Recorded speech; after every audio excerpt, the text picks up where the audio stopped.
நான் சொல்றதெல்லாம் உங்களால செய்ய முடியுதான்னு பாருங்க. செய்ய முடிஞ்சா நிச்சயமா உங்க குழந்தை மொபைலுக்கு அடிக்ட் ஆகாது.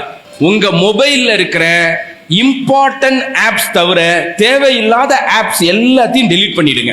மொபைல்ல நோட்டிபிகேஷன் இருக்கும். ஒரு மெயில் வந்தா உங்களுக்கு டக்குன்னு ஒரு பாப்அப் ஆகும். வாட்ஸ்அப்ல ஒரு மெசேஜ் வந்தா டக்குன்னு பாப்அப் ஆகும். அந்த நோட்டிபிகேஷன் எல்லாத்தையும் எடுத்து விட்டுருங்க. நெட் ஃபாஸ்டிங்னு ஒரு டயத்தை முடிவு பண்ணணும்.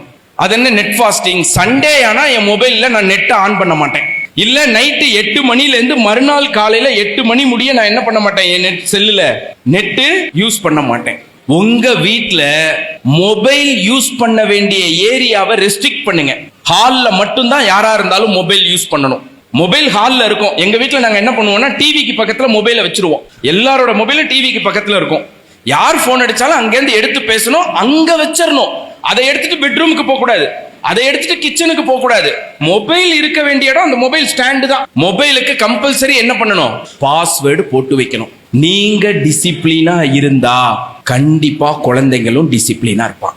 என் பையனுக்கு நான் செஞ்ச டெக்னிக் அதை நான் உங்களுக்கு சொல்லி கொடுக்கிறேன். உங்க மொபைல்ல ஒரு ஸ்கிரீன் சேவர் செட் பண்ணுங்க. என்ன ஸ்கிரீன் சேவர் தெரியுமா? நீ மொபைல் பார்ப்பவனாக இருக்க வேண்டுமா அல்லது உலகமே உன்னை மொபைலில் பார்ப்பவனாக இருக்க வேண்டுமா?